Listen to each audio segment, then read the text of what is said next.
बिस्मिल्लाहिर्रहमानिर्रहीम। अस्सलाम वालेकुम स्टूडेंट्स, आई होप कि आप सब खैरियत से होंगे। मैं आपकी कंप्यूटर की टीचर क्लास 10th के लिए। स्टूडेंट्स, आज आपका रिव्यू है। रिव्यू में आप लोग कवर करेंगे लेक्चर नंबर 1 और 2। स्टूडेंट्स, आपको इससे रिलेटेड कोई भी प्रॉब्लम होगी तो आप आंसर क्वेश्चन कर सकते हैं। स्टूडेंट्स, आपने क्या करना है, इनके लेक्चर्स को गौर से सुने और जो मैंने आपको काम कहा है याद करने को भी, जो लिखने को कहा है स्टूडेंट्स, जैसे कि फ्लो चार्ट मैंने एल्गोरिथम आपको लिखने को कहा था, आपने वो कॉपीज में करने हैं जो कि आपके बाद में चेक होंगे। हम सबसे पहले इसके इंट्रोडक्शन की तरफ जाते हैं।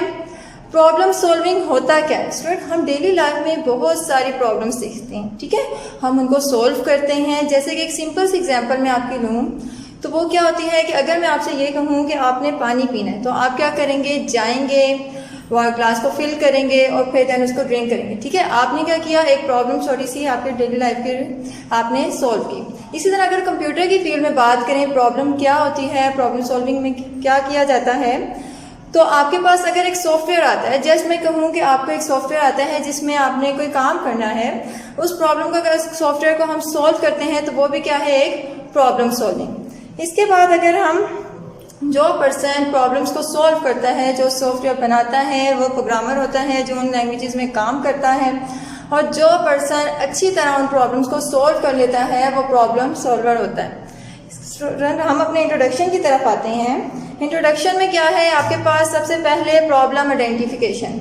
जब भी आपके पास कोई प्रॉब्लम आएगी, जब भी कोई प्रॉब्लम आएगी तो आपने क्या करना है, सबसे पहले आइडेंटिफिकेशन करनी है, ठीक है। जिस तरह अगर मैं आपको क्लास में या जब टीचर आती है तो आपको फौरन पता चल जाता है कि कौन सी सब्जेक्ट की, ठीक है, आप उसकी बुक्स निकालें। इस तरह आपके जब भी आपके पास कोई भी प्रॉब्लम आएगी तो आपने ये देखना है, आपने आइडेंटिफाई करना है कि प्रॉब्लम किस तरह की है।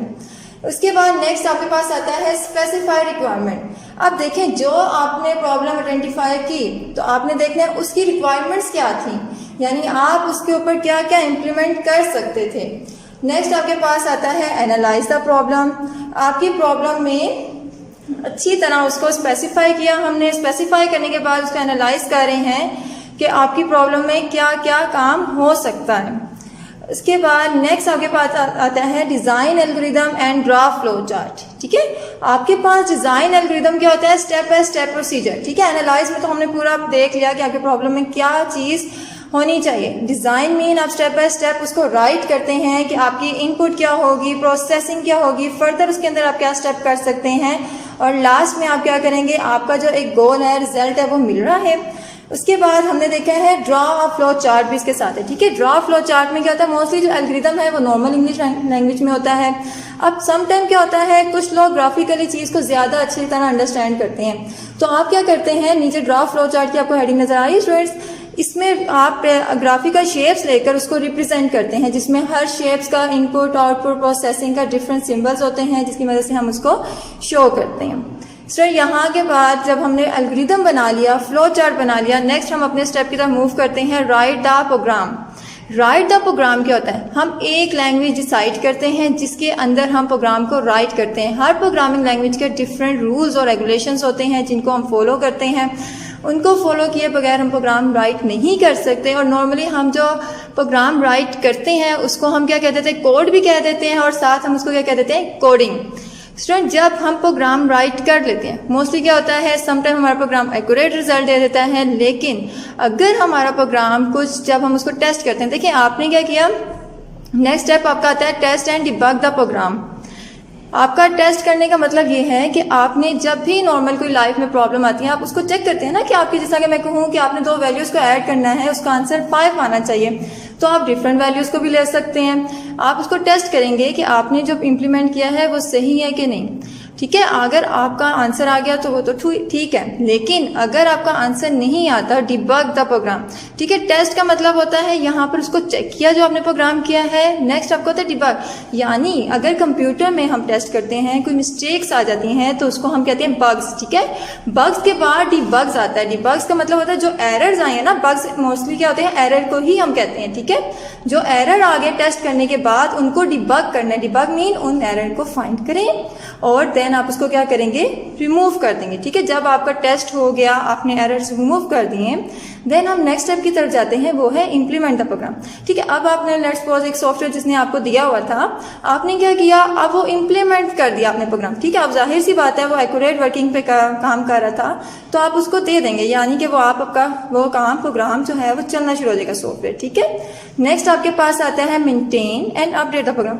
देखिए, काम करते हुए सॉफ्टवेयर में बहुत सारी प्रॉब्लम्स आती रहती हैं, उनको मेंटेन करना, यानी कि अब जिसने बनाया होता है मोस्टली वही पर्सन मेंटेन कर सकता है बेहतर। वो उसको बार बार अगर कोई प्रॉब्लम आती है तो उसको चेक करता है, देखता है कि उसमें प्रॉब्लम्स क्या हैं। और अपडेट का मतलब यह है स्टूडेंट, देखें जिस तरह अगर हम लोग यूज करते हैं ऐप्स वगैरह, उसमें आपके पास अपडेट की ऑप्शन आती है। अपडेट कैसे पता चलता है, देखिए आप लोग मोस्टली नीचे आप हाइड करते हैं कि क्या क्या प्रॉब्लम्स हैं। ठीक है, यूजर को जो प्रॉब्लम होती है, जिसने सॉफ्टवेयर क्रिएट किया होता है, वो उन प्रॉब्लम्स को रिमूव करता है और बाय द टाइम उसको अपडेट करता है ताकि आपकी प्रॉब्लम्स को कवर आउट किया जा सके। नेक्स्ट आपके पास जहां पर आपके पास document the program. Document the program का मतलब ये है कि जब आपने सारा कर लिया, ठीक है, आपने आइडेंटिफिकेशन सब स्पेसिफाई कर लिया, एनालाइज कर लिया, लास्ट में आप जाएंगे डॉक्यूमेंट द प्रोग्राम। आपने जितना काम किया उन सबको एक डॉक्यूमेंट में लिख लेंगे। डॉक्यूमेंट में लिखने का मतलब ये है कि नेक्स्ट टाइम जब भी कोई प्रॉब्लम या कुछ भी हम फेस करते हैं उसमें हम इजीली चेंजिंग कर सकें और अपने पास एज अ फ्यूचर भी यूज़ कर सकें, ताकि अपने नेक्स्ट अगर हमें से मिलता जुलता कोई प्रोग्राम हो या सॉफ्टवेयर हो, हम उसको उसके रिक्वायरमेंट के मुताबिक यूज़ कर सकें। स्टूडेंट, आपके पास आर्टिकल था 1.2, ठीक है, प्रॉब्लम सॉल्विंग मेथड। हम इसका फर्स्ट स्टेप कर रहे हैं प्रॉब्लम आइडेंटिफिकेशन। प्रॉब्लम आइडेंटिफिकेशन में क्या होता है, हम अपनी प्रॉब्लम को बहुत अच्छे से आइडेंटिफाई करते हैं, इसके अंदर जो चीज़ें हमें नहीं चाहिए होती हैं उनको हम निकाल देते हैं और जिससे रिलेटेड आपका क्वेश्चन होता है, प्रॉब्लम होती है, हम जस्ट उन प्रॉब्लम्स को सॉल्व करते हैं। ठीक है, जैसे कि आपके एक बुक में एग्जांपल दिया है कैलकुलेटर की। ठीक है, एक पर्सन आता है, वो आपको कहता है मुझे एक बटन चाहिए, ठीक है, प्लस माइनस डिवीजन मल्टीप्लाई। ठीक है, अब आप क्या करेंगे, आप उसके रिक्वायरमेंट के अकॉर्डिंग, ठीक है, आइडेंटिफाई करेंगे कि उसको क्या चाहिए। एक कैलकुलेटर चाहिए, जाहिर सी बात है, वो भी साइंटिफिक नहीं होगा, नॉर्मल होगा। ठीक है, क्योंकि सिर्फ इसके अंदर 4 फंक्शंस हैं।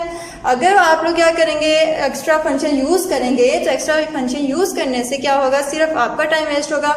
अदर पर्सन जब आएगा लेने तो वो आपसे कहेगा मुझे ये तो एक्स्ट्रा चीजें नहीं चाहिए थी। इसीलिए आपने हमेशा आइडेंटिफिकेशन में अच्छी तरह वही चीजें आइडेंटिफाई करनी है जो कि यूजर रिक्वायर करता है। ठीक है, नेक्स्ट आप चाहते हैं स्पेसिफाई रिक्वायरमेंट। ठीक है, अब स्पेसिफाई रिक्वायरमेंट क्या है, स्पेसिफाई रिक्वायरमेंट में होता है यूजर जो चीजें यूजर्स को चाहिए होती है रिक्वायरमेंट। देखें, वो लास्ट में हमने जब बटन बनाया था ना, मैंने सीधे एक सीक्वेंस में लिखे हैं। ठीक है, आपको कलर भी नजर आ रहा है, रेड है, अंदर जो मैंने उसे शो करवाया वो ब्लैक कलर। देखिए, अगर हम यूजर से स्पेसिफाई रिक्वायरमेंट में ये देखते हैं कि हमने जो बटन बनानी है वो कौन से कलर के होने चाहिए, उसमें साइन किस तरह के होने चाहिए, लेफ्ट पे क्या होना चाहिए, राइट क्या होता है, ये सारी चीज़ें हम एक यूज़र से स्पेसिफाई करवा लेते हैं। मोस्टली जो यूज़र आपके पास सॉफ्टवेयर बनाने आते हैं उनको नहीं पता होता। ठीक है, हम इसमें नहीं पता होता कि उन्हें क्या चीज़ें चाहिए, क्या चीज़ें नहीं चाहिए। ये जो हम स्पेसिफाई रिक्वायरमेंट करते हैं, हम अपने यूज़र से पूछते हैं। ठीक है, जो हम यूज़र से पूछते हैं उसे क्या करते हैं, हम एक रिक्वायरमेंट डॉक्यूमेंट में लिख लेते हैं। ठीक है, आपने क्या किया, रिक्वायरमेंट डॉक्यूमेंट क्या कहते हैं, ये जो स्पेसिफाई रिक्वायरमेंट हम यूज़र से पूछते हैं कि हमारे पास क्या चीज़ किस तरह से होनी चाहिए, वो सारी हम जो एक डॉक्यूमेंट में लिखते हैं उसे हम कहते हैं स्पेसिफाई रिक्वायरमेंट। यानी कि आपके मेन्यू क्या होने चाहिए, कलर्स क्या होने चाहिए, लेफ्ट पे होना चाहिए, राइट पे होना चाहिए, ईच एंड एवरीथिंग। और जब हम लिख लेते हैं स्टूडेंट्स, तो हम उसको क्या करते हैं, उसके साइन करवा लेते हैं। ठीक है, ताकि जब वो हमारे पास नेक्स्ट टाइम आए तो उसको पता हो कि उसने हमें क्या चीज़ कही थी। ठीक है, यानी कि तब प्रॉब्लम्स ना आए कि मैंने ये नहीं कहा था। ठीक है, नेक्स्ट आर्टिकल, नेक्स्ट आते हैं 1.2.3 की तरफ, analyse the problem. Analyse the problem, ठीक है, हमने ऊपर स्पेसिफाई कर लिया। नेक्स्ट आपके पास आता है एनालाइज द प्रॉब्लम। आपने प्रॉब्लम को एनालाइज करना है। ठीक है, सम टाइम हमारी प्रॉब्लम्स क्या होती हैं स्टूडेंट्स, बहुत लॉन्ग होती हैं। ठीक है, सम टाइम बहुत शॉर्ट होती हैं। जिस तरह अगर हम ऊपर जो कैलकुलेटर किया, अगर हम नॉर्मल देखें तो ये छोटी भी हैं, एक एक करके बहुत छोटी भी हैं। लेकिन अगर इसमें हम एक चीज़ देखें, सम टाइम हमारी प्रॉब्लम बहुत बड़ी आती है। ठीक है, उसको हम क्या करते हैं, फर्दर डिवाइड कर लेते हैं, जिसको हम क्या कहते हैं, टॉप डाउन डिज़ाइन। ठीक है, आपने क्या करना है, जो आपके पास एक बहुत बड़ी प्रॉब्लम आएगी उसको क्या करेंगे, ब्रेक कर लेंगे स्मॉल में, ठीक है, स्मॉल प्रॉब्लम में। इससे क्या होता है, हमारा प्रॉब्लम जो आती है हमें वो इजीली हम क्या करते हैं, सॉल्व कर लेते हैं। नॉर्मली इसको हम क्या कह देते हैं, डिवाइड एंड कनकर, यानी कि अगर हम एक चीज़ को डिवाइड करें तो हम इजीली उसको क्या कर सकते हैं, पता कर सकते हैं, ठीक है। इसी तरह जो आपके पास प्लस माइनस डिवीजन के मल्टीप्लाई के साइन आए थे ना स्टूडेंट, अगर हम सेपरेटली इसको एक एक बंदा यूज कर बनाए, ठीक है, एक एक बंदा जल्दी, एक तो जल्दी काम हो जाएगा, ऊपर से ये क्या होगा, जब हम उसको सारा इकट्ठा कर लेंगे ना तो हमारा काम बहुत प्रॉब्लम क्या होगा, अच्छी तरह आइडेंटिफाई हो सकती है। स्टूडेंट नेक्स्ट आपके पास आर्टिकल 1.2 का 1.2.4 डिजाइन एल्गोरिथम, ठीक है। डिजाइन एल्गोरिथम क्या होता है, एक फिनाइट सेट, ठीक है। आपने इसमें स्टेप बाय स्टेप लिखना होता है, ठीक है। एक आपकी कोई भी लाइन अनडिफाइंड ना हो, प्रॉपर डिफाइंड भी हो, लेकिन आपके स्टेप क्या होने चाहिए, फिनाइट होने चाहिए, ठीक है। इसमें आपके पास आता है gate data, perform computations and display result. अब गेट डेटा का मतलब ये है कि आपने जो एल्गोरिदम बनाया है उसके जरिए जो हम डेटा लेते हैं, ठीक है, यूजर से लेते हैं, ठीक है। गेट डेटा, जैसे अगर एक यूजर ने कहा है हमें कुछ ऐड करने को या कुछ सॉल्व करने को, तो हमने उससे लेना है। एंड परफॉर्म कंप्यूटेशन, जो आपने इसमें फार्मूला यूज करना है, कैलकुलेशंस करनी है, या आपने कुछ भी काम करना है, इसमें कंपेयर करना है, वो सारा क्या होगा आपके पास, परफॉर्म कंप्यूटेशन, ठीक है। ये भी सारा कुछ एल्गोरिथम में ही होना चाहिए। और लास्ट में आपके पास आता है डिस्प्ले रिजल्ट। डिस्प्ले रिजल्ट का मतलब ये है कि आपका जो रिजल्ट डिस्प्ले करवा रहे हैं उसको क्या होना चाहिए, आपका रिजल्ट आना चाहिए, ठीक है। आप जो एल्गोरिथम बनाते हो स्टेप बाय स्टेप, ये जो स्टूडेंट मैंने लिखा है ना, स्टेप 1, स्टेप 2, स्टेप 3, इसका मतलब है स्टेप 1 में ये लिखेंगे, स्टेप 2 में ये लिखेंगे, स्टेप 3 में ये लिखेंगे, ठीक है। हम इस तरह स्टेप 1, स्टेप 2, स्टेप 3 लिखते हैं। इस तरह क्या होता है, एक तो हमारा टाइम सेविंग होता है, कैसे कि जब हम एक्स्ट्रा स्टेप्स नहीं लिखेंगे हमारा प्रोग्राम एक तो एक्यूरेट आएगा, टाइम सेविंग हो जाएगा। नेक्स्ट क्लास ये जो मैंने लास्ट में लिखा है ना, चेक डेस्क चेकिंग।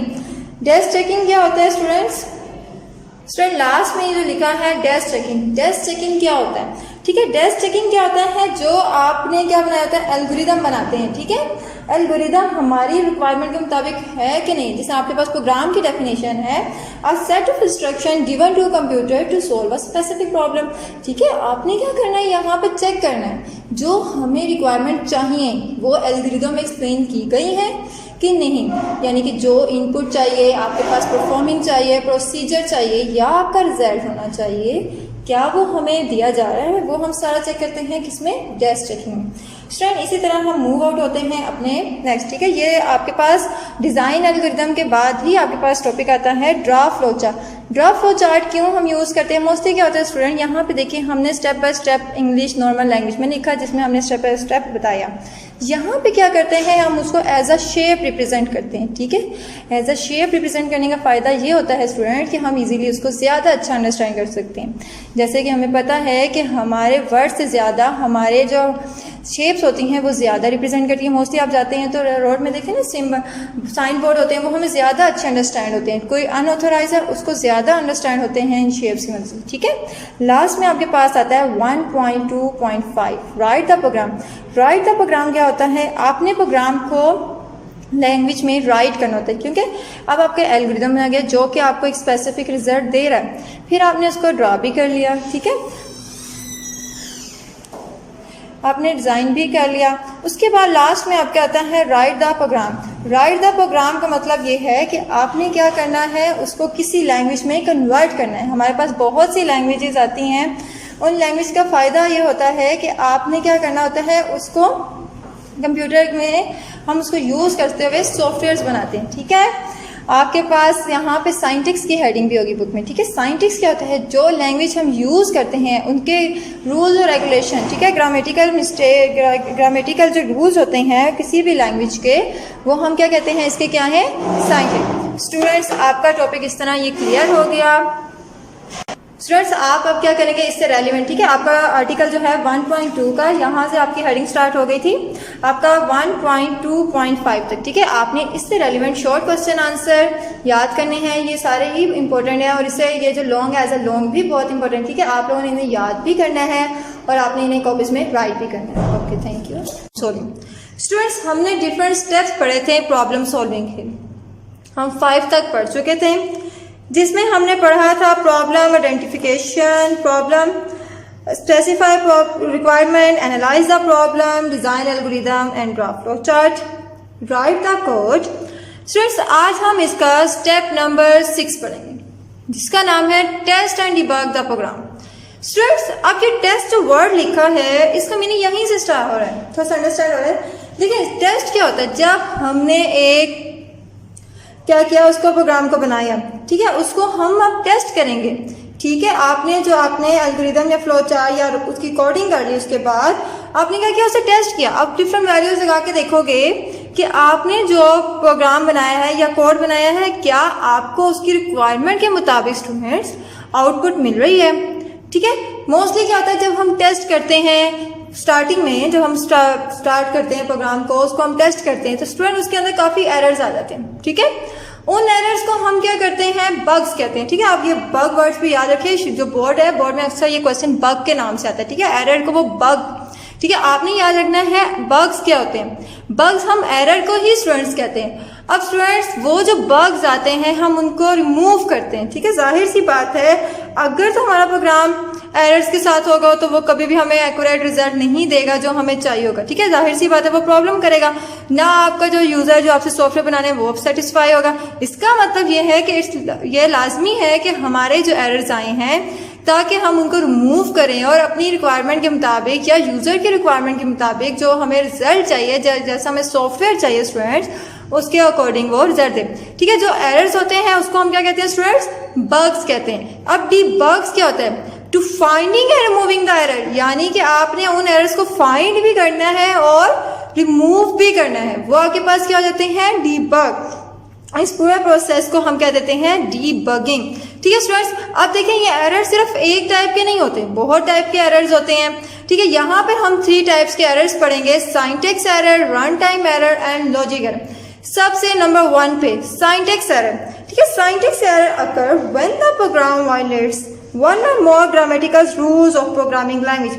सो यहाँ पे देखिए प्रोग्रामिंग लैंग्वेज, इसका मतलब है कि हम यहाँ पे जो लैंग्वेज पे काम करें उसके कुछ रूल और रेगुलेशन होते हैं। नॉर्मली देखें आप जब इंग्लिश पढ़ते हैं आपने उसमें बहुत रूल और रेगुलेशन पढ़ते हैं कि आपने कैसे कैसे लिखना है, एक एप्लीकेशन को कैसे रिप्रेजेंट करना है। इसी तरह आपके पास कोई भी लैंग्वेज, ठीक है, आपने जो लैंग्वेज जिसमें आप अपनी प्रोग्रामिंग कर रहे हो या कोडिंग कर रहे हो स्टूडेंट, उसके रूल और रेगुलेशन को फॉलो करना भी बहुत जरूरी है। ठीक है, अब अगर हम उन रूल और रेगुलेशन को फॉलो नहीं करते तो वो हमें क्या देता है, एरर्स करता है। ठीक है, एरर आ जाती है। ठीक है, उन एरर्स को रिमूव करना।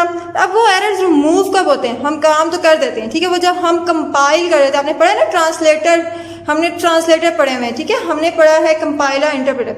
जब हम उस लैंग्वेज को मशीन लैंग्वेज में कन्वर्ट करते हैं स्टूडेंट, तो क्या होता है कि वो एरर्स हमारे शो हो जाते हैं, यानी आपको एक मैसेज आ जाता है कि आपकी ये एरर्स हैं। ठीक है, अब उन एरर्स को हमें रिमूव करना पड़ता है। ठीक है, अब आपके पास क्या होता है, नंबर 1 पे एग्जाम्पल देखें। अब मैं बताती हूँ एरर किस तरह, जैसे आपको पता है कि हम बेसिक पे, ठीक है, मैं बेसिक में बताती हूँ जब हमने कोई वैल्यू आउटपुट करवानी हो, प्रिंट करवानी हो, तो हम क्या कहते हैं, PRINT लिखते हैं। लेकिन आपने क्या किया, जब आपने उसे कोडिंग किया आपने क्या कर दिया, PINT। ठीक है, ये क्या हो गया, एरर है एक। ठीक है, अब देखिए दूसरी एग्जाम्पल, 5 की वैल्यू क्या है, इक्वल A। स्टूडेंट देखिए मैथ में तो आप लोग कर लेते हो कि 5 लेफ्ट साइड पे राइट, नो प्रॉब्लम। लेकिन आपने जब प्रोग्रामिंग की तो उसमें क्या है, A इक्वल टू 5, एक वेरिएबल है A, उसकी वैल्यू इक्वल है ना, यहाँ पे असाइन कर रहे हैं हम, एक वेरिएबल है उसको वैल्यू क्या रहे हैं, असाइन। ठीक है, 5, तो आप इसको इस वे में नहीं लिख सकते। ठीक है, आपने हमेशा याद रखना है कि जो आपके पास वैल्यू है आपने उसको कैसे असाइन करना है। आपके पास पहले वेरिएबल होना चाहिए, सेंटर में इक्वल, और फिर आपके क्या कहते हैं जो आपने उसे वैल्यू देनी होती है आप वो लिखते हैं। ठीक है, सेकंड हम आते हैं रन टाइम एरर। अब ये रन टाइम एरर क्या होता है, ये इलीगल ऑपरेशन होता है, यानी कि आपको पता भी हो कि इसका कोई आंसर नहीं आ रहा, यानी कि वो क्या होता है, रन टाइम में ही उसको एग्जीक्यूट कर लेता है। ठीक है, आप जैसे काम कर रहे थे, जैसे कि मैं आपको सिंपल कहूँ, आपकी वैल्यू को 0 से डिवाइड कर तो अनडिफाइंड है। ठीक है, वो क्या होता है, आपको एरर मैसेज शो कर देता है और आपका काम क्या होता है, वहां पर स्टॉप हो जाता है। स्टूडेंट्स अब अगर हम थर्ड की तरफ जाते हैं वो है logic error. Student logic error हमारी, अगर हम नॉर्मल कहें तो ये हमारी अपनी ही मिस्टेक होती है, लेकिन आपका इसका आंसर आ जाता है। ठीक है, आपका आंसर तो आ जाता है, लेकिन आपका क्या होता है, आउटपुट क्या होती है स्टूडेंट, रॉन्ग होती है। ठीक है, कैसे, अगर मैं आपको सिंपल कहूँ, आप क्या करते हैं, आपने करना था आंसर, आपको पता है 2 के अंदर 5 ऐड करें तो 7 आता है स्टूडेंट। अब आपने क्या किया, 2 के अंदर 6 ऐड कर दिया और आप चाह रहे थे आंसर क्या आना चाहिए, आपका आंसर क्या इसमें आ गया 8। स्टूडेंट ये जो लॉजिक कह रहे हैं ना, इसमें क्या हुआ, आपका आंसर क्या आ जाता है रॉन्ग, ठीक है, लेकिन आपका क्या होता है आपको पता नहीं चलता, इसलिए आप क्या करते हैं होल प्रोग्राम जो आपने कोड किया होता है किसी भी लैंग्वेज में, उस पूरे प्रोग्राम को हम दोबारा 1 बाय 1 ईच लाइन को स्टेटमेंट्स को चेक करते हैं। जहां पर हमने वैल्यू गलत लगाई हो या हमने कोई फॉर्मूला गलत लगा दिया हो तो वहां पर हम क्या करते हैं उसको अगेन चेक करते हैं। स्टूडेंट नेक्स्ट स्टेप आपके पास आता है implement the program. Implement the program क्या होता है स्टूडेंट, जब हम एक प्रोग्राम बना चुके होते हैं, ठीक है, यानी हमने किसी भी लैंग्वेज में उसकी कोडिंग कर ली, नेक्स्ट आपका काम क्या होता है, आपने उसको बग या डिबग किया, उसके एरर्स रिमूव किए, ठीक है। जाहिर सी बात है इम्प्लीमेंट में प्रोग्राम यानी कि अगर आपने कोई साइट बनाई है तो आप क्या करेंगे उधर उसको चला देंगे, नहीं तो अगर आपको जिसने यूजर ने आपको कहा है सॉफ्टवेयर बनाने को आप उसको दे देंगे ताकि वो उस पर अपनी वर्किंग स्टार्ट कर दे। स्टूडेंट्स क्या समटाइम क्या होता है कि अगर कोई प्रॉब्लम यानी कि एरर जिस तरह आ जाते हैं तो उसको क्या कर मेंटेन जो नेक्स्ट स्टेप में लिखा हुआ है, इसका मतलब ये है कि जो एरर्स आ जाते हैं, ठीक है, यानी कि यूजिंग करने के यूज करने के बाद हमें लगता है कि ये प्रॉब्लम हल नहीं होनी चाहिए तो उसको हम क्या करते हैं दोबारा से अपडेट करते हैं। मेंटेन का मतलब जो ऑलरेडी हमने उसकी कोडिंग किया उसमें अगर कोई प्रॉब्लम आ रही है उसको हम दोबारा से चेक करते रहते हैं, ठीक है। इसके बाद क्या आता है आपके पास मोस्टली जो आप लोग ऐप्स वगैरह भी यूज करते हैं उसमें भी अपडेट्स की ऑप्शन होती है, उसमें क्या होता है आप उसको फर्दर अपडेट करते हैं ताकि आपका सॉफ्टवेयर कंटिन्यू यूज होता रहे, ठीक है। अगर हम उस सॉफ्टवेयर को अपडेट नहीं करते यानी आपका कंपटीशन इतना ज्यादा होता है कि अगर हम उसे अपडेट नहीं होते करते तो आपकी जगह दूसरे सॉफ्टवेयर यूज होने लग जाते हैं, इसीलिए हमें अपडेट जरूर करने पड़ते हैं ताकि हमारा जो सॉफ्टवेयर है वो लॉन्ग टर्म यूज हो सके, ठीक है। लास्ट में आता है document the program. Document the program देखिए स्टूडेंट हमने जो सारा फर्दर स्टेप्स किए थे, ठीक है, जो हमने स्टेप्स किए हैं वो सारे हम क्या करते हैं या तो हम साथ साथ उसको राइट करते रहते हैं किसी डॉक्यूमेंट में या हम क्या करते हैं एंड में लिख लेते हैं, ठीक है, यानी कि जितने भी हमने स्टेप किए थे algorithm, flow chart, coding, function, testing, debugging, ठीक है, ये सारे हम क्या करते हैं स्टूडेंट साथ साथ लिख लेते हैं। क्यों, ताकि नेक्स्ट टाइम जब भी कोई इससे मिलता जुलता या सॉफ्टवेयर बनाने के लिए आए या हमें जिस कंपनी ने दिया हो कोई सॉफ्टवेयर बनाने को ताकि हम उसको एक रिटन फॉर्म में दे सके, ताकि उनको ये आइडिया हो कि इसके अंदर हमने क्या क्या वर्किंग की थी, ठीक है, हमने किस तरह की प्रोसेसिंग करके एक सॉफ्टवेयर को बनाया था, ठीक है। लास्ट में आपके एक लाइन में लिखा है आ यूजर मैनुअल, ठीक है, हम ये जो डॉक्यूमेंट बनाते हैं स्टूडेंट, जो हम लिखते हैं किसी भी डॉक्यूमेंट को उसे हम क्या कहते हैं, ये एक यूजर मैनुअल, एक यूजर गाइड है, ठीक है, ताकि नेक्स्ट टाइम उस यूजर को कोई भी प्रॉब्लम हो वो अपने डॉक्यूमेंट को निकाल कर उसके अकॉर्डिंग उसको खत्म कर सके, ठीक है। यानी कि अगर आपके कोई भी एरर्स वगैरह आते हैं ना तो हम उन एरर्स को पहले से देख लेते हैं, यहाँ पे डॉक्यूमेंट प्रोग्राम में देख लेते हैं कि वो एरर हमने कैसे रिमूव किए थे। उन एरर्स के रिमूव करने से ये होता है नेक्स्ट टाइम इससे मिलते जुलते अगर आप सॉफ्टवेयर बनाएंगे तो आपको वहां पर ये एरर्स नहीं आते। आपके पास आता है एल्गोरिथम। एल्गोरिथम क्या होता है, a finite set of steps, ठीक है, आपके पास कुछ स्टेप्स होते हैं, ठीक है, आपने उन्हें स्टेप बाय जब भी कोई प्रॉब्लम आएगी उसे स्टेप बाय स्टेप हम इसमें लिखते हैं, ठीक है। आपने कभी भी स्टेप्स को हम आगे पीछे नहीं कर सकते हैं, एक सीक्वेंस में लिखना पड़ता है, लेकिन आपका एल्गोरिथम हमेशा क्या होना चाहिए, क्लियर होना चाहिए, ठीक है। अगर आपका एल्गोरिथम क्लियर होगा तो वही हमारे लिए इफेक्टिव होगा ताकि नेक्स्ट जो हमने इसकी कोडिंग करनी है वो सारी प्रॉब्लम क्या हो यहीं पे रिमूव हो जाती है, ठीक है। अब देखिए आपके पास स्टेप 1 क्या है, स्टार्ट किया, आप हमेशा स्टार्ट से यूज करेंगे, स्टेप 2 में इनपुट, स्टेप 3 में प्रोसेसिंग। स्टूडेंट आपके पास एक नेक्स्ट है इन्वेस्टिगेशन। इन्वेस्टिगेशन में क्या करना है स्टूडेंट, आपने क्या करना है, जो भी प्रॉब्लम आएगी उसमें आपने ये देखना है कि उसके प्रोसेस क्या है, डिसीजन क्या है, रिपीटेशन या वेरिएबल आइडेंटिफाई करने हैं, ठीक है। यानी कि आपने उसके अंदर जो काम आगे आपने करने हैं उसको आप पहले से ही देख लेंगे, उसके अंदर क्या डिसीजंस लेने हैं, क्या चीज़ रिपीट करवानी है और क्या चीज़ प्रोसेस करनी है, यानी कौन सी फार्मूला यूज़ करने हैं इसमें, ठीक है। प्रीलिमिनरी एल्गोरिथम क्या होता है, अब जो हम एल्गोरिथम बनाते हैं, ठीक है, किसी भी लैंग्वेज के हमने बनाना हो हम क्या करते हैं उसको देखते हैं वैल्यूज लगाकर, फिर हम उसको नेक्स्ट हम क्या कर देते हैं उसको डिबग्स कर देते हैं, यानी कि उन एरर्स को रिमूव करते हैं। स्टूडेंट नेक्स्ट आपका आता है रिफाइनिंग द एल्गोरिथम, ठीक है। स्टूडेंट रिफाइनिंग के एल्गोरिथम क्या होता है, आपके पास जो स्टेप्स, ठीक है, थोड़े कॉम्प्लिकेटेड हों या समझ ना आए उनको हम मोर डिवाइड कर देते हैं सब स्टेप में, और यहाँ पर हम उन स्टेप्स को और इसलिए रिफाइन करते हैं ताकि मोर क्लियर अंडरस्टैंडिंग उससे हो सके, ठीक है। ग्रुप अप्रोप्रिएट प्रोसेस वेरिएबल, हमारे पास प्रोसेस या वेरिएबल होते हैं हम उनको क्या करते हैं मोर ग्रुप को मतलब अप्रोप्रिएट कर देते हैं, यानी कि उन्हें इकट्ठा कर देते हैं, ताकि वो ये होता है कि अगर हमारी वैल्यू वेरिएबल जितनी मेमोरी में सेव होती जाएगी वो उतनी उसको प्रॉब्लम्स करती जाएंगी। ठीक है, आपके वेरिएबल्स अगर लिमिटेड होंगे तो वो मेमोरी में भी इजीली आपके हो जाएंगे और आपके यूज रिसोर्सेज भी कम यूज़ होंगे। इस तरह क्या होता है कि हमारा एल्गोरिथम ऐसा होना चाहिए कि जो बहुत एक तो स्टेप्स बहुत क्लियर होने चाहिए, अंडरस्टैंडिंग होनी चाहिए। ठीक है, आपके पास जिस एक एल्गोरिथम नीचे आपके बेकिंग का केक है, आप इसको देखें, ये बहुत सिंपल सा है।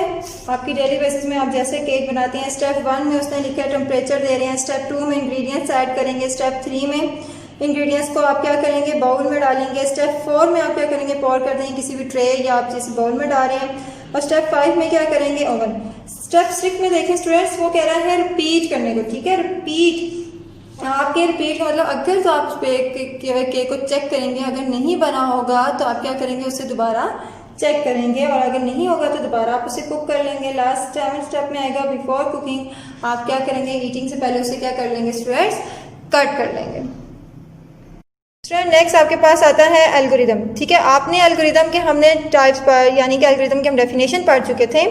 हमने एक एग्जांपल देख रहे हैं। हमारे पास ओरिजिनल एल्गोरिदम क्या है, हमने क्या करना है, preparing a tea, put the tea leaves in a pot, number 2 पे है boil water, add water to a pot and wait किया हमने 5 मिनट, और आपने क्या किया, उसे कप में डाल दिया। ठीक है, ये नॉर्मल जो हम डेली लाइफ में अपनी टी मेकिंग करते हैं, ये उसकी टाइप है। ठीक है, तरह का ये। अब फर्स्ट रिफाइनमेंट और सेकंड रिफाइनमेंट क्या होता है स्टूडेंट, जब हम एक ओरिजिनल एल्गोरिदम से उसको मोर एक्सप्लेन कर दें तो हम कहते हैं ये उसकी क्या है, फर्स्ट रिफाइनमेंट है।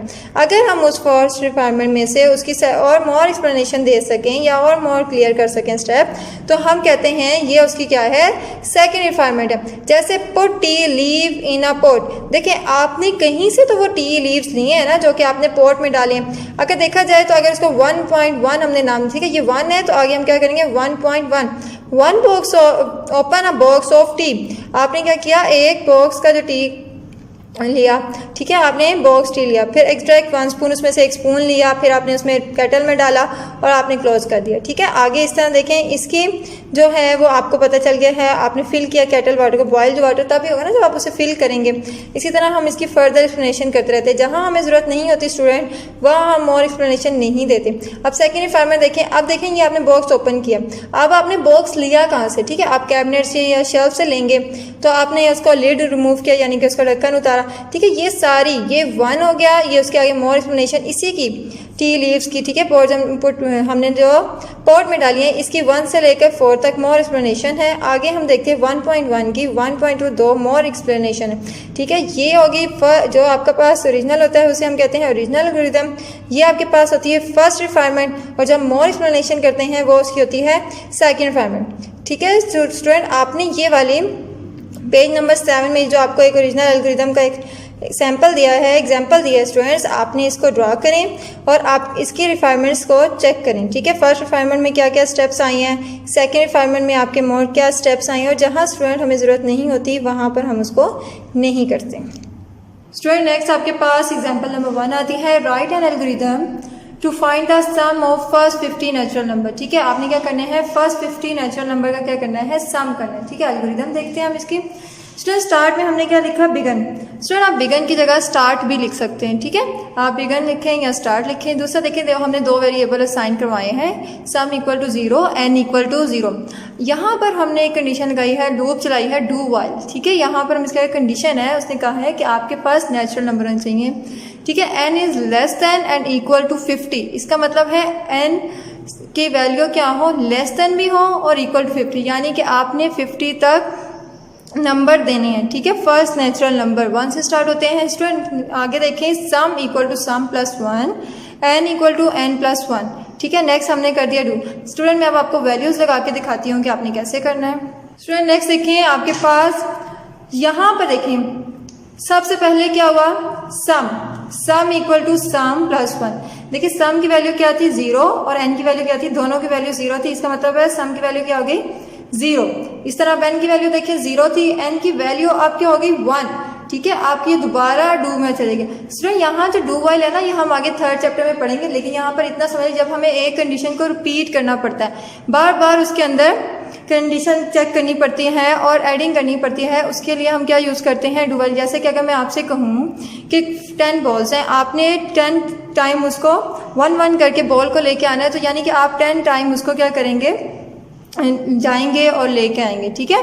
इसी तरह डू वाइल में भी तब तक ये कंडीशन चलती रहती है जब तक कि आपका आंसर क्या नहीं आ जाएगा 50, ठीक है। आप देखिए यहाँ पर हमने 0, यहाँ पर n की वैल्यू 1 आ गई, नेक्स्ट टाइम फिर डू वाइल में आके चेक होगी, n की वैल्यू क्या है, लेस देन 50। तो नेक्स्ट देखें अब आपकी वैल्यूज़ कैसे आएंगी स्टूडेंट। नेक्स्ट में आप देखें आपके पास क्या हुआ, अब n सम के अंदर सम की वैल्यू तो 0 ही है, ठीक है, n की वैल्यू क्या 1। अब सम की वैल्यू, इसकी वैल्यू क्या हो जाएगी 1। नेक्स्ट टाइम आपकी वैल्यू मेमोरी में क्या सेव हो जाएगी 1, क्योंकि आपको पता है ना ये दो वेरिएबल्स हैं जिनकी वैल्यूज कहाँ सेव होती हैं, मेमोरी में, सेल में, ठीक है। यहाँ पर देखें n की वैल्यू अब 1 + 1 होगी, इसकी वैल्यू क्या आ गई 2। अब क्या हो गया, n की वैल्यू क्या हो गई 2, ये दोबारा यहाँ पर जाकर चेक होगी, n की वैल्यू क्या है, लेस देन 50 और नॉट इक्वल टू 50। इसका मतलब है ये कंडीशन उस वक्त तक चलती रहेगी जब तक कि आपका आंसर 50, जैसे कि लास्ट में अगर हम चले जाएं तो n का जैसे ही हम इधर 49 हम करेंगे, 49 के अंदर 1 ऐड करेंगे स्टूडेंट तो 50 आ जाएगा, ठीक है। 1 ऐड किया तो 50, यहाँ पर जाके ये कंडीशन क्या हो जाएगी, लूप स्टॉप हो जाएगी, ठीक है। यहाँ पर आपकी कंडीशन खत्म हो जाएगी, ठीक है। अब हम नेक्स्ट एल्गोरिथम की तरफ जाते हैं स्टूडेंट। नेक्स्ट एग्जांपल है आपकी, write an algorithm to find the factorial of a given number, ठीक है। यानी कि आपको एक नंबर दिया जाए और उसका क्या करना है, आपने फैक्टोरियल फाइंड आउट करना है। जिस तरह अगर 5 का फैक्टोरियल कहा जाए तो इसका मतलब 5 को 4 से भी मल्टीप्लाई करें, 3 से भी, और 2 से भी, और 1 से, ठीक है। आपका इससे जो आंसर आएगा वो इसका क्या होता है, फैक्टोरियल। अब हम थोड़ा सा एल्गोरिथम देखते हैं। सबसे पहले आपने क्या किया, बिगन फैक्ट शो करा है किसको, फैक्टोरियल को। आप इससे मिलते जुलते ही वर्ड यूज करें, ठीक है। जैसे आप फैक्टोरियल है, इसका हाफ ले लें, फुल ले लें। फैक्टोरियल की वैल्यू क्या ली, वेरिएबल लिया एक हमने, उसकी वैल्यू क्या, साइन की मेमोरी में 1। एक हमने n लिया, उसकी वैल्यू क्या है 1, ठीक है। ये दो वेरिएबल्स हमने लिए हैं। यहाँ पर इनपुट पे एक तीसरा लेंगे जहाँ तक जिसका हमने निकालना होगा फैक्टोरियल, ठीक है, यानी कि जिस नंबर तक। हम देखें आपके पास प्रिंट एंटर अ नंबर, आपने एंटर करना है, इनपुट अ नंबर, आपको एक नंबर दिया जाएगा।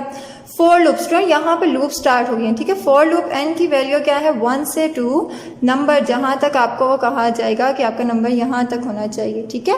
अब आपके पास क्या है, फैक्ट की वैल्यू क्या है, फैक्ट मल्टीप्लाई यानी कि आपका static sign n, next n, print करवा देंगे फैक्टोरियल को और n। स्टूडेंट्स अब मैं आपको वैल्यूज लगा के दिखाती हूँ कि आपने कैसे सॉल्व करना है इसको। फर्स्ट टाइम इसकी वैल्यू क्या थी, दोनों स्टूडेंट्स फैक्टोरियल की, ठीक है। आपने क्या 1 को 1 से मल्टीप्लाई किया, आंसर 1 आ गया, ठीक है। अब आप देखें ये दोबारा ऊपर जाएगा फॉर लूप के पास। देखें नेक्स्ट का मतलब है अब नेक्स्ट नंबर क्या होगा, यहाँ पर आ जाएगा 2, ठीक है। आपकी फैक्टोरियल की वैल्यू क्या थी पहले मेमोरी में 1 और n की वैल्यू क्या थी 1। अब देखें जब हम 2 करेंगे स्टूडेंट्स तो तब क्या होगा, नेक्स्ट इसकी वैल्यू स्टूडेंट आ गई, 1 को 2 से मल्टीप्लाई किया 2 आ गया, ठीक है। अब आपके पास नेक्स्ट में दोबारा जाएगी, यहाँ पर n की वैल्यू क्या हो गई 3, ठीक है स्टूडेंट। अब इस तरह दोबारा देखें ये इस तरह ही चलती जाएगी, यहाँ पे वैल्यू मल्टीप्लाई होती जाएगी और नेक्स्ट वैल्यू आती जाएगी। जिस तरह आप देखें 2 को यहाँ पर आपके पास 2 आ गया, ठीक है। 2 को 3 से मल्टीप्लाई किया 6 आ गया, आपके पास नेक्स्ट वैल्यू ऊपर क्या जाएगी 4 को मल्टीप्लाई पर 6 करेंगे 24 आ जाएगी यहाँ पर। अब 24 को मल्टीप्लाई जब ये नेक्स्ट करेगा तो 5 आ जाएगा। इसका मतलब है आपकी फैक्टोरियल की वैल्यू क्या आ जाएगी 125। स्टूडेंट तब तक ये लूप्स चलती रहती हैं जब तक हम एक फैक्टोरियल फाइंड करने के लिए वैल्यू देते रहते हैं, ठीक है। जैसे कि आपकी 5 थी वैल्यू तो ये तब तक चलती रहेगी जब तक ये आपकी वैल्यू आ जाती। ओके स्टूडेंट्स, आप लोगों ने क्या करना है, मैंने ये जो आज का टॉपिक आपको पढ़ाया है एल्गोरिदम के ये जो 2 फ्लो चार्ट्स हैं इनको अच्छी तरह ड्रा करें और इसको याद करें। और आपने सारी ये जो पीछे आपके पास डेफिनेशंस थी और लॉन्ग क्वेश्चन जो मैंने पहले आपको इंपॉर्टेंट बताया था वो भी, और एल्गोरिदम की डेफिनेशन भी बहुत इंपॉर्टेंट है। आपने डिफरेंट थोड़ी सी एग्जांपल्स लेके एल्गोरिदम खुद से भी ड्रा करने हैं। आपका ये सारा काम कॉपीज में होना चाहिए ताकि नेक्स्ट टाइम आप स्कूल आएँ तो मैं आपसे वो काम लेकर चेक कर सकूँ। यहाँ पर आपके पास फ्लो चार्ट की डेफिनेशन है, ठीक है। आपके पास नोट्स में अच्छी लिखी है, आप वहाँ से याद करेंगे। स्टूडेंट नेक्स्ट ये जो सिंबल्स ऑफ फ्लो चार्ट है इसको आप देख लेंगे, ये शॉर्ट में भी आ जाते हैं। नेक्स्ट आपके पास गाइडलाइंस इंपॉर्टेंट है, गाइडलाइन के साथ आपके पास एडवांटेज ऑफ फ्लो चार्ट आप याद करेंगे। नेक्स्ट आपके पास लिमिटेशन ऑफ फ्लो चार्ट आएगी, ठीक है। जब आप ये कर लेंगे स्टूडेंट्स तो आपने ये वाले फ्लो चार्ट नॉर्मली नहीं आते स्टूडेंट्स। उसके बाद आपके पास ये तो चैप्टर नंबर 2 है, यहाँ पे डायरेक्ट मोड और इनडायरेक्ट मोड की डेफिनेशन याद करनी है आपने। आपके पास इसकी जो डेफिनेशन नोट्स में है वो बहुत अच्छे लिखे हैं, वहाँ से याद करेंगे। यहाँ पे GW basic command, GW basic statements यहाँ पे अच्छी तरह लर्न करेंगे। स्टूडेंट्स नेक्स्ट आपके पास स्ट्रक्चर ऑफ बेसिक लैंग्वेज, ठीक है, यहाँ पर आप इसको याद करेंगे।